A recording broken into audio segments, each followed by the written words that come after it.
সারা বিশ্ব দেশের সাথে রাজ্যেও ক্রমশই জনপ্রিয় হচ্ছে উশু ক্রীড়া প্রতিযোগিতা। ইতিমধ্যেই রাজ্যে উশু অ্যাসোসিয়েশন ত্রিপুরা নামে এর সংগঠন গড়ে উঠেছে। বিভিন্ন জেলা এবং মহকুমায় এই সংগঠন বিস্তার করেছে। উশু খেলার প্রশিক্ষকদের নিয়ে শুক্রবার থেকে 3 দিনের এক প্রশিক্ষণ শিবির শুরু হয়েছে রাজধানীর NSRCC জুডো হলে।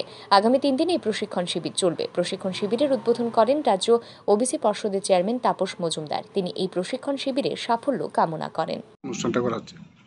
এখানে আগরতলার NRCC মাঠে যে অডিটোরিয়াম আছে, এখানে আগামী 3 দিন ব্যাপী ওশো যে খেলাটা আছে তার একটা 3 দিনের ক্যাম্প চলছে। আজকে তো এখানে উদ্বোধন হলো এবং এখানে যারা সারা ত্রিপুরা রাজ্যের যারা ওশোতে যারা কোচ আছেন, যারা খেলা শেখান, তাদেরকে নিয়ে আজকে 3 দিন ধরে এই ক্যাম্পটা চলবে। এবং এই খেলাটা অত্যন্ত জনপ্রিয়, সারা বিশ্বের মধ্যেই খেলাটা জনপ্রিয়তা পেয়েছে। দীর্ঘদিন ধরে, দীর্ঘ বৎসর হয়েছে, যেটা আমাদের দেশেই সৃষ্টি হয়েছে।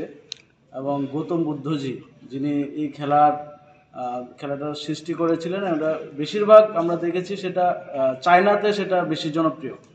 এবং বর্তমান সময়ে সে ইন্ডিয়াতেও এবং আমার ভারতবর্ষেও এবং অন্যান্য দেশগুলিতেও এবং অলিম্পিকও সেটা খেলা হয়। এত মানে জনপ্রিয় খেলা, অলিম্পিকে তো সেটা খেলা হয়। তো আজকে আমাদের ত্রিপুরা রাজ্যের মধ্যেও আমাদের সরকার এবং আমাদের মাননীয় মুখ্যমন্ত্রী, উনিও একজন স্পোর্টসম্যান এবং খেলার উপর অত্যন্ত জোর দিয়েছেন, যাতে করে আমাদের রাজ্যের ছেলেমেয়েরা এই খেলার প্রতি আরও বেশি নজর দেয় বা এই খেলা খেলতে পারে। তার জন্য যারা কোচরা আছেন তাদেরকে নিয়ে 3 দিনের এই ট্রেনিং ক্যাম্প আজকে থেকে শুরু হলো।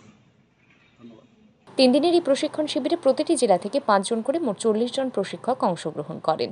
উশু অ্যাসোসিয়েশন ত্রিপুরার উদ্যোগে এবং রাজ্য ক্রীড়া পর্ষদের সহায়তায় এই প্রশিক্ষণ শিবিরের আয়োজন করা হয়েছে। Bureau report, RE news.